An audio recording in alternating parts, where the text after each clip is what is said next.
Hi, welcome to our video of the game Reanimation. Our team was made up of 2 designers, 2 programmers and 3 artists. The designers were me, Toby Hudson, and Josh Ellison. The programmers were Tyler Penn and Finley J. Rhodes.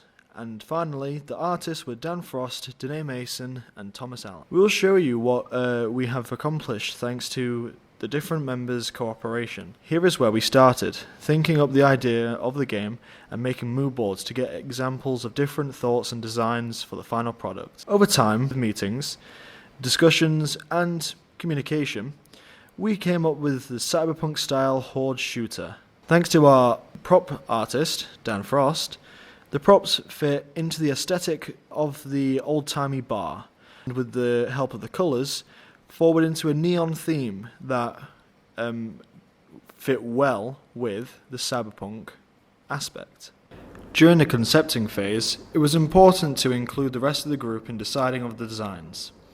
To do this, Danae came up with initial designs on Photoshop and sent them to the group on Discord for feedback. The group liked design 2 and 7 best, so Danae created more designs based on those 2. They then sent these back to the group and decided on more final design. At this point, we also decided the sprites should have colored outlines as opposed to black, as it makes the outline stand out much less. We also decided on using a similar design for the player and enemy, so then we also decided it would be best to change the colors so the player could tell them apart better. I am happy with the final sprites. However, I feel as though they didn't animate very well. I think this is due to the complexity of the designs that doesn't work well with the low resolution, as it becomes messy with parts starting moving. For future improvement, Danae considered either simplifying the sprites or making them 64 by 64 pixels as opposed to 32 by 32. For the animation, they kept each between 2 and 4 frames. This was due to the small sprite size not requiring a lot of frames to convey motion. In retrospect, Danae could have tried to add more movement to make the game feel more satisfying to play. This is something they'd work on as a future improvement. During the game, it was important to have effects that looked distinct and popped against the background for the game to have a good flow and readability. To this effect, Tom designed the 3 bullet types using colors that were distinct from both background and enemy to ensure the player would easily be able to identify the projectiles. When Tom created them, he followed with slight animations to convey slight movement most evident with the flame bullet, as he had to redraw the flames to make sure the fire moved and shifted as it flew through the air.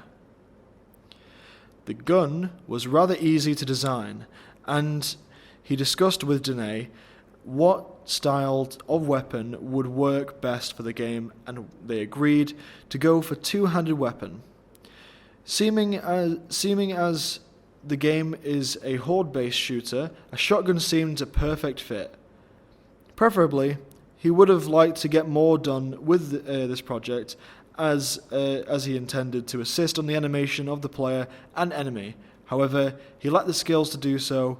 For further improvement, he believes he could work on outlines for animation first without adding detail to hasten progress on the art assets. Reanimation is a game inspired by the genre and feel of cyberpunk aesthetic, where your job is to decommission cultist robotic human hybrids. The only way of defending yourself is by using your trusty gun. For the project to have the desired outcome, Tyler felt that researching even before a game design was created was incredibly important. To do this, he finally looked into other people's guides spanning a broad range of mechanics, and then narrowed it down after, as a group was settled on an idea. He saved the majority of relevant research inside documents and saved it in a shared folder for the programmers so that it might help himself and Finley when it came to adding the features themselves. He also made a quick guide to help others access the project from GitHub. He also felt organisation between Finley and himself was key, so that they both didn't work on the same elements. To help this, he created a document with a to-do list of programming tasks and they color-coded it so that they could know which tasks were done or which tasks were being worked on. They used GitHub to edit the project and share it with the others easily. However, there were a few issues that arose from this. After the first week, they realized that working from the same branch wasn't viable. They both edited the same files and caused multiple issues whilst merging the changes they made, causing some of his progress to be overwritten.